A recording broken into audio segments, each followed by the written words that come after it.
자존심이 강한 두 변호사의 대결 자강두변 시간입니다. 장은미 변호사, 송영은 변호사와 함께합니다. 안녕하세요. 네, 안녕하세요. 네, 안녕하세요. 송영은입니다. 오늘은 무슨 얘기부터 할 거냐면 아마 예상하셨을 거예요. 이 얘기를 하겠구나라고. 뭐냐? 중앙지방법원에서 판결이 하나 나왔어요.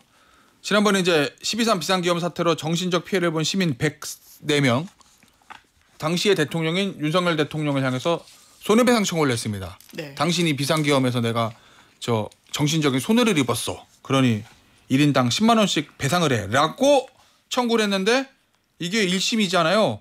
그런데 원고 승 판결이 나왔거든요. 일단 송 변호사 요거 예상했어요? 이렇게 나올 거라고? 저는 이 사건이 진행되고 있는 줄도 몰랐어요. 언론에 잘 나오지 않아서. 맞아, 저도 몰랐어요. 사실. 과거에 소재기했다는 보도는 찾아보니까 있긴 하던데 이게 이제 윤 전 대통령 측에서 정상적으로 응소를 좀 안 하는 것으로 보입니다. 뭐 그렇게 나오더라고요. 부당한 손해배상에 항의한다는 의미의 답변서만 내고 본인도 소송 대리인도 출석을 하지 않았다고 해요. 그래서 정상적으로 응소를 했더라면 사건의 결론이 달라졌을 가능성도 있다. 그렇게 보여집니다. 자, 일단은 그럼 송 변호사 얘기는 피고 측인 윤석열 대통령, 그다음에 누구야 그 대리인들 출석도 안 하고 이러면은 피고 그냥 자백간주해서 끝난 건가? 어쨌든 답변서를 한번 내긴 했더라고요. 답변서를 한번 내긴 됐어요. 이게 소권을 남용하는 거다. 그래서 우리는 항의 차원에서 출석조차 하지 않겠다라는 답변서 한 번을 내고 실제로 말씀 주신 대로 출석을 하지 않았고 이 부분도 판단에 하나의 요소가 됐을 수 있다라고 보여지는데요. 이게 기본적으로 소액 사건이잖아요. 그런데 판결문을 상당히 길게 썼다는 거예요. 그래요? 내용이요? 내용이. 그러면서 이 계엄과 관련해서 절차적 위법이 있었다. 실체적으로도 요건이 되지 않았는데 이 계엄을 했다. 그리고 이제 위헌 위법성을 인정하고 그로 인해서 수치심을 유발했고 국민들한테 굉장히 고통을 가중하도록 하는 그 인과관계가 다 인정되기 때문에 이건 충분히 1인당 10만 원을 지급함이 상당하다라는 취지로 이야기를 했다라는 거예요. 재판부가. 그래서 아마 이제 박근혜 전 대통령 때는 다 기각이 됐었잖아요. 유사한데. 박근혜 전 대통령의 국정농단 때문에 국민인 내가 피해를 봤다. 정신적 스트레스가 만만치 않았다. 그런데 그때는 개별 국민들 한 명 한 명한테 이렇게 위자할 필요성이 있는 사안이 아니다라고 간단히 좀 결론 내렸었는데 이번은 좀 계엄이라는 그 무게감 좀 이런 다르다 상황이. 그러면 송 변호사 보기에 만약에 윤석열 전 대통령 측에서 강하게 이거를 대응하고 막 지금 변호인들 다 가가지고 준비서면 내고 막 변론하고 이랬으면은 결론이 좀 달라졌을 거라고 보세요? 그렇죠. 그래서 항소심에 가면 뒤집힐 가능성이 상당히 있다. 다만 어떤 점에서? 다만 반드시 뒤집힌다는 것은 아니다. 이렇게 보고 있습니다. 그건 왜 그런 왜냐하면은 과거 이제 박근혜 대통령 국정농단 사건 때도 지금 민주당 국회의원인 곽상원 변호사가 원고인단을 모집해서 정신적 손해에 대한 손해배상 청구 소송을 했었습니다. 1, 2, 3심 전부 다 원고들이 패소를 했거든요. 그때 법원의 논리가 원칙적으로 대통령은 국민 전체에 대한 관계에서 그에 대한 정치적 책임을 지는 것일 뿐이지 국민 개개인의 권리에 대응해서 개별적인 어떤 법적 의무를 지는 건 아니라고 봐야 된다. 이렇게 판시를 했어요. 다만 이번 사안은 조금 다른 측면도 없다고는 할 수 없습니다. 그 부분이 이제 장윤미 변호사랑 그 부분이 좀 비슷한 생각. 왜냐하면 비상계엄이잖아요. 이거는 영장 없이 우리 국민을 아무나 군인이 잡아갈 수 있다고 계엄포고령을 통해서 선포를 한 거예요. 그러니까 법원이 달리 볼 여지도 있다고는 보여지는데 일단은 상급심의 판단이 나올 때까지 대법원에서 확정될 때까지는 추가적으로 원고인단으로 가담하는 것은 좀 신중할 필요가 있지 않을까. 왜냐하면 이게 결론이 뒤집힐 경우에는요. 패소하면은 변호사 보수도 진 쪽에서 내줘야 되잖아요. 실제로 그 박근혜 대통령 손해배상 청구 소송 때 1, 2, 3심 패소한 원고들이 박근혜 대통령 측에 줘야 될 변호사 보수를 제가 다 계산해봤어요. 그걸 계산했어요? 아직 청구는 안 했던데 총 합해서 2,330만 5천 원입니다. 그래서 대법원 결론 나올 때까지 좀 신중하는 것이 좋겠다. 자, 그러면은 이게 지금 만약에 그러면 이제 항소심 가면은 윤석열 전 대통령 측이 좀 더 적극 대응할 가능성도 남아있는 거잖아요. 돈이 걸려 있으니까. 왜냐하면 이게 지금 10명이잖아요. 104명? 그럼 10만 원이면 얼마지? 1억이 좀 넘는 돈. 맞습니다. 그렇잖아요. 근데 만약에 이게 확정됐어요. 이렇게 대법원까지. 그러면 이 104명은 받을 수 있는데 나머지 다른 국민들도 뭐야. 우리도 그렇죠. 하면은 우리 인구가 5천만 명 다 들어갈 수도 있는 거잖아요. 그럴 수 있죠. 이게 법리상 보면 나도 너도 다 할 수 있는 거죠. 다만 이제 법리상 보면 꼭 그 당시 여의도에 있었던 사람들만 대상되는 건 그렇죠. 아니잖아요. 집에 있었던 사람들도 다 되는 네. 거고 지방에 계셨던 분들도 계엄 때문에 나 굉장히 충격을 받았다. 이거는 지금 원고 소송인단과 일반 시민들의 차별점이 없으니까요. 잠시만 여러분 죄송해요. 104명이 10만 원이면 1,000만 원 넣는답니다. 아 그렇구나. 산수가 안 돼서. 어렵네요. 예. 그런데 이걸 단순 계산해봐도 전 국민이 할 수 있다. 만약에 뭐 미성년자를 제하고 인지의 어떤 인식의 예. 문제 때문에 그래도 조 단위로 된단 말이에요. 그렇죠. 그래서 조단이지. 예, 이 부분과 관련해서 법원이 어떻게 판단할 것인가. 전 국민한테 줘야 된다는 취지는 맞기 때문에 1심 예. 판단은. 그러면 지금도 막 변호사들이 이거 집단 소송 나도 하겠다라고 이야기하시는 분들도 계시고 해서 그래요? 예. 이런 부분까지 아무래도 헤아리지 않을까 사법부가 종국적으로는 이런 생각도 드는 마지막 거죠. 대법원이 액수 정할 때 위자료 액수 정할 때 그러면 액수는 아니면- 이제 서울중앙지방법원 항소부에서 정하겠죠. 예. 항소부에서 와 그러면 이거 잠깐 만약에요 이론적으로 보면 이게 확정이 되면 어쨌든 1인당 10만 원 아니라면 10만 원보다 더 내려가기는 사실 쉽진 않은데 위자료 액수 뭐 10,000원 이럴 수도 없고 어쨌든 이게 확정이 돼서 그러면 너도 나도 다 들어가요. 그러면 액수가 어마어마해지잖아요. 그럼 이거 사실은 윤석열 전 대통령이 감당할 수 있는 돈은 아닌 거잖아요. 집행 가능성이 없어요. 현실적으로. 제가 봤을 때는. 왜냐하면은 윤 대통령이 신고한 본인의 예금은 6억 6,369만 원입니다. 그리고 나머지 거의 대부분의 재산은 배우자 명의로 되어 있어요. 예. 그러니까 강제 집행 대상이 원칙적으로 안 될 겁니다. 그런데 우리 국민은 5,168만 명이잖아요. 제가 계산해 봤더니 10만 원으로 판결이 확정이 돼도 평균적으로 우리 국민 1인당 집행 가능한 금액은 12.8원밖에 안 됩니다. 그걸 계산했어. 야, 12.8원 6억 기준으로 했을 때 책임 재산이 0.0128%밖에 안 돼요. 예. 그러니까 이런 소송은 함부로 하는 게 아닙니다. 집행 가능성이 떨어지기 때문에 오히려 앞서 말씀드렸듯이 결론이 뒤집혀서 패소하면은 변호사 보수까지 물어줘야 되기 때문에 이런 단체 소송의 가담은 신중할 필요가 있는 거예요. 과거에 그 조국 전 법무부 장관 입시비리 때 예. 이때도 원고 인단들을 모아서 불법행위 손해배상 청구 소송을 한 변호사가 있었습니다. 그러면 조국 전 장관에 반대하는 측에서 그렇죠. 있겠군요. 예. 그런데 그때도 1심 패소되고 확정돼서 끝났거든요. 예. 제가 계산해봤더니 그 사건도요. 원고 1,618명이 총 1,899만 원의 변호사 보수를 조국 장관 측에 줘야 돼요. 이런 문제가 있기 때문에 예. 대법원 결론 날 때까지는 좀 신중할 필요가 있다. 알겠습니다. 자, 신중하시라는 얘기예요. 송 변호사 얘기는. 변호사만 좋을 수 있다. 뭐 이런 얘기네 그러면. 예, 알겠습니다. 자, 다음 주제를 좀 보죠. 이거 현역 국회의원 45명에 대한 제명 결의안. 이거 이제 저 어디죠? 당시에 그 체포영장 집행 저지하기 네. 위해서 한남동 관저에 모였던 국민의힘 의원들 45명에 대한 제명 결의안을 지금 민주당의 박찬대 의원이 저 발의를 한 건데 요거 이제 뭐 정치적인 평가는 뭐 변론을 하고 법적인 부분을 따져볼 거예요. 일단 이 주장한 사유가 내란 동조범이다. 요거거든요. 네.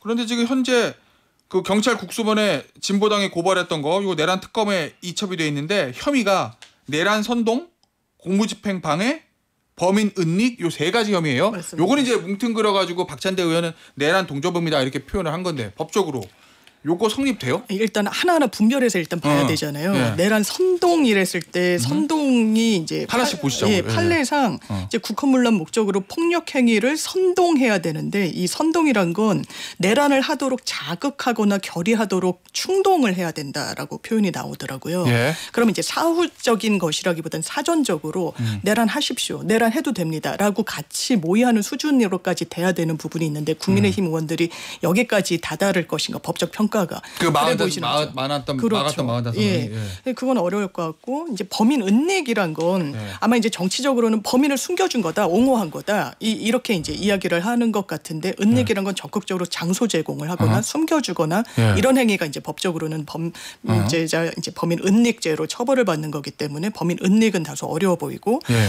다만 이제 공무집행 방해는 그 현장에 나갔고 이제 공무집행의 요건은 위력과 위계가 있어야 되는 거 아니겠습니까? 이제 예. 위계는 속였다는 거니까 안 되고, 그러니까 위력을 행사했느냐, 힘으로 막는 거. 아니, 힘으로 막는 거, 뭐 예. 스크럼을 짜고 막는 부분과 관련해서 관여한 의원들이 있다면 될 수가 있는 부분이 거고, 더 사실상 가능한 거는 이제 계엄의 당일에 이제 국회 표결에 참여하는 데 있어서 관여했던 걸로 보이는 건 그 예. 부분을 수사선생에 올리기도 했고 정말로 이제 국회 의결을 방해하고자 했다면 이건 내란 방조 내지는 거의 이제 공모로까지도 의뢰 진출할 수 있어 보여서 그러니까 여러 포석으로 이 정도면 제명해야 되는 거 아니냐라는 게 이제 전당대회 국면에서 민주당 내에서 나오는 것 같습니다.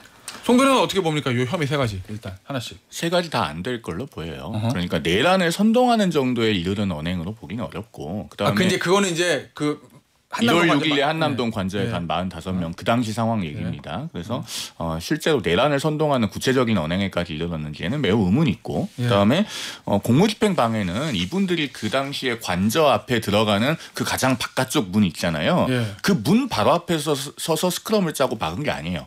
조금 떨어진 위치에서 기자회견 비슷하게 무슨 성명서 낭독하고 이런 걸 했었죠. 그렇기 때문에 실제로 공무집행 방해까지 이르러지 않았다고 보이고 그다음에 범인 은닉은 윤 대통령 그 당시에 관저 안에 있었던 거 대한민국 국민이 다 알고 있었습니다. 법적으로는 형사처벌 대상이 되기는 어렵다고 보여져요. 그리고 국회의원의 제명은 국회 제적의원 3분의 2 이상의 찬성이 있어야 되지 않겠습니까? 그러니까 제명 안 되는 줄 아니까 박찬대 의원도 제명 촉구 결의안이라고 하잖아요. 촉구. 이거는 법적인 구속력이 없는 겁니다. 그래요. 자, 그러면은 국민의힘 의원들이 좀 위험한 건 뭐예요? 예를 들면 앞서 장고민 변호사가 얼핏 얘기했던 그거 예를 들면 저 12월 3일 날 예를 들면 뭐 표결을 방해했다는 의혹들 민주당에서 그 얘기를 몇몇 의원들을 지목해가지고 야 이거 윤석열 전 대통령 전화 바꿔서는 계엄해제 표결 방해하려고 그런 거 아니야? 라는 얘기들 하잖아요. 그 부분은 만약에 수사가 진척이 되면 문제가 될 소지도 좀 있습니까 지금? 저희가 지난주에 그 문제를 잠깐 다뤘었는데 계엄의 밤 당일에 윤 전 대통령과 통화를 했던 추경호 의원, 나경원 의원 두 분은 아마 특검에서 부를 것 같아요. 제 생각에는. 그리고 추경호 의원은 그 당시에 원내대표였으니까 국민의힘 의원들이 모이는 장소를 왜 계속 변경하게 되었는가. 이것에 대해서 특검이 반드시 물어볼 거라고 생각합니다. 그게 혹시 윤석열 전 대통령의 명령을 받고 그렇게 한 거 아니냐. 본회의장 못 들어가게 하려고 그걸 물어볼 거란 얘기죠. 어떤 내용의 의사 연락이 있었는지를 조사를 하겠죠. 알겠습니다. 자, 그러면 또 관련된 얘기인데 국민의힘 정당 해산 얘기 막 하잖아요. 지금 보니까 법안도 나왔어요. 관련된 법안들. 일단 뭐 정청래 의원이 발의한 거는 위헌정당 심판 청구 주체에 지금은 정부인데 국회를 넣는 거. 박찬대 의원 같은 경우에는 이 위헌정당 해산 심판 청구가 인용이 되면 국가보조금 받은 거 다 토해내게 만드는 법 이런 건데 어쨌든 뭐 법무부든 국회든 뭐 한다고 치고 헌재에 올라왔어 지금. 맞습니다. 그러면 이거 헌재에 가면은 아무래도 정치적 부담이 있으니까 이게 위헌정당 해산 심판 청구를 했는데 기각이 되면 정부하고 여당 입장에서는 역풍이 불 수도 있잖아요. 그럴 수 있죠. 그러면 청구를 한 이상 승소 가능성이 있다고 판단이 돼야 될 거 아니에요. 한다면 진짜 그걸 가늠을 해야 되겠죠. 그러니까 선례를 아마 참고를 안 할 수가 없는데 이석기 통합진보당 이 사건 같은 경우에 1심에서는 내란 음모죄 그러니까 이거 다 모의한 게 맞다. 이런 부분까지 인정이 됐지만 대법원까지 가는 과정에서는 인정이 안 됐고 내란 선동. 그러면 이 사람들이 뭘 했느냐. 그냥 뭐 어떻게 보면 실행의 계획이 구체적이지 않아요. 뭐 주유소를 어떻게 해가지고 이거 뭐 폭발물 어쩌고 저쩌고 이 정도 이제 수준이었어요. 그래도 안 된다는 거예요. 이게 민주적 기본 질서에 해한다는 거예요. 그러면 지금 국민의힘과 관련해서 의원들 개별적으로 얼마나 공모하고 뭐 거기에 가담했는지를 떠나서 이 내란 국면에서 국민의힘의 태도라는 게 있잖아요. 그리고 반응. 이를테면 이런 거예요. 탄핵 국면에서도 의원이 이렇게 이야기를 합니다. 공수처 선관위 헌법재판소 다 처부수자라고 이야기를 해요. 이거는 그 아주 공적인 자리에서 이야기한 겁니다. 집회 자리에서. 그리고 이런 부분과 관련해서 징계 하나도 하지 못하고 부정선거에 편승해서 지금도 당권 주제인데 사전투표제 없애는 법안을 발의를 해요. 이런 부분과 관련해서 이건 완전히 반민주적이라고 저는 기본적으로 평가를 하고 싶고 민주적 기본 질서에 해하는 부분과 관련해서 판단의 대상조차 안 된다 이런 생각은 들지 않습니다. 그러면은 만약에 비상계엄 당시에 국민의힘 의원들 한 108명이 윤석열 전 대통령 모의해서 대통령님 이번에 한번 뒤집읍시다. 그러고 비상계엄 다 같이 한 거면은 말할 것도 없는데. 그건 말할 것도 그럼 말할 것도 없겠죠. 비상계엄 이후에 비상계엄 옹호했던 태도 그것도 문제가 될 수 있다. 민주적 기본 질서를 해한다는 그 기준으로 평가를 하기 때문에 그럴 수 있을 것 같습니다. 송 변호사 어떻게 봐요? 법률가들이니까 우리가 판례에 기반해서 얘기해야 되겠죠. 그 통합진보당 해산 사건 2013 헌다 1 그 판례의 판시사항에 보면 헌법재판소는 정당의 목적을 파악할 때 정당의 대표자의 언행 뭐 주요 당직자들의 언행 이런 것들을 통해서도 그 목적을 가늠할 수 있다고 판시를 하고 있습니다. 그러면 국민의힘은 비상계엄 선포 직후에 당대표가 위헌 위법한 계엄이라고 메시지를 내고 국민과 함께 맞겠다고 하고 20명 가까운 국회의원들이 본회의장에 들어가서 계엄 해제 결의에 동참했잖아요. 예. 그래서 여야 의원들이 고루 참여한 계엄 해제 결의가 된 겁니다. 그리고 당대표는 당의 서열 1위예요. 예. 그럼 어떻게 그걸 정당 해산을 시킵니까? 그리고 우리가 한 가지 더 유심히 봐야 될 게 있는데요. 최근에 헌법재판소장이 바뀌었잖아요. 예. 김상환 헌재소장 인사청문회 과정에서 당시 인사청문 특위위원장이 민주당 이재정 의원이었습니다. 예. 통합진보당 해산 사건 때 통진당 변호인이었어요. 그래서 이재정 의원이. 이재정 의원이? 예. 그래서 김상환 후보자에게 본인이 따로 질문을 합니다. 과거 판례에 따라서 판단해야 된다는 원론적인 답변은 알겠는데 나는 그런 것은 국민께 맡겨야 된다고 생각한다. 자제해야 될 영역이라고 생각하는데 후보자 어떻게 생각하느냐. 뭘 자제해야 된다는 영역이요? 정당 해산은. 헌법재판소의 심판에 의해서 하는 것은 이재정 의원이 그렇게 얘기하는 이재정 의원은 통진당 과거 변호인이었으니까 이렇게 물어봅니다. 그러니까 김상환 헌재소장 후보자가 민주주의 원리에 대한 법치주의적 제한이라고 하는 것은 가능한 한 경계해야 되고 겸업되어야 한다. 그러니까 대단히 자제되어야 된다라고 하는 위원장님 말씀을 이해한다라고 답변합니다. 그런 태도에 비춰보면은 실제로 정당해산 심판 청구를 하더라도 헌재에서 받아들여질 가능성이 매우 낮을 거라고 봅니다. 알겠습니다. 하실 말씀 있으세요? 아마 민주당이 실제로 할지는 좀 의문인 부분이 있고요. 이런 부분 또 감안해서 그러니까 이런 부분뿐만 아니라 이제 정무적으로 왜냐하면 손한대도 국민의힘의 어떤 결론이 미래가 밝지는 않아서 굳이 이런 노고를 할 필요가 있을까? 정치적으로. 그리고 이제 청구 주체는 정부로 돼 있으니까요. 또 민주당이 이제 관여하는 데는 좀 한계가 있고 조국혁신당은 이제 진정 형태로 이제 하고 있습니다. 알겠습니다. 자, 마지막 소식 이거 볼게요. 이 윤석열 전 대통령 당선 부여 요 얘기도 나오는데 왜냐면은 지난 대선 때 지지난 대선이군요. 이 도이치모터스 관련해 가지고 허위 사실을 공표했다는 의혹 이건 이제 고발이 이미 돼 있는데 맞습니다. 그러면 이제 대선 선거법은 이게 저 윤석열 전 대통령 재임 기간에 공소시효 정지되니까 8월 4일에 끝나잖아요. 네, 맞습니다. 퇴임을 언제 했지? 퇴일을 4월 4일에 파면됐으니까 8월 4일에 이제 도과된다고 하던데 이거 특검을 기소할 거라고 보세요? 그러니까 도이치모터스 특검? 이번에 소환장을 문서로 보내면서 혐의를 적시했는데 이 부분이 들어가 있었다는 거 아닙니까? 피의자예요? 그래서 허위사실 공표에 대해서 이게 이제 이재명 대통령으로 치면 이제 김문기를 안다 모른다 그럼 똑같은 거예요. 똑같네. 이 부분도 도이치모터스로 손해 봤다. 그런데 검찰 의견서를 보면 손해 보지 않았습니다. 김건희 여사가 13억 9천 그 모녀까지 하면 23억 원의 차익을 남겼다라는 게 검찰 의견이에요. 이게 다 객관적으로 확인을 해서 그러니까 결과적으로 거짓말을 한 거잖아요. 그러니까 허위사실 공표를 하게 되면 당선은 무효가 되는 겁니다. 유죄가 나오면. 그러면 국민의힘은 선거 비용 보조를 받았다는 부분을 다 토해내야 되는 그런 또 문제까지 있는 거죠. 우리가 법적으로는 좀 건조하게 봐야 될 것이 이거는 이재명 대통령이 경기도지사 시절에 만들어진 판례가 있잖아요. TV토론회에서의 발언은 허위사실 공표로 쉽사리 처벌하기 어렵다는 그 판례가 있기 때문에 윤 전 대통령이 대선 과정에서 했던 말 중에 일단 대선 TV 토론에서 했던 말들은 좀 제쳐놓고 봐야 됩니다. 앞서 그래픽에 나간 것 중에 그 부분이 있었어요. 유튜브 화면에. 그래서 제가 말씀을 드리는 거고 그다음에 지금 윤 전 대통령의 상황을 보면 구속이 됐는데 가족이 영치금도 넣어주지 않는 것으로 보이죠. 보통은 배우자가 넣어줍니다. 그런 점에 비춰봤을 때 이 도이치모터스 건에 관해서 윤 전 대통령이 어디까지 정확하게 알고 있었는가 즉 그 허위성의 인식 부분에 관해서 기소 주체가 입증을 해야 됩니다. 이 부분이 경우에 따라서는 간단치 않을 수도 있겠다라는 생각이 듭니다.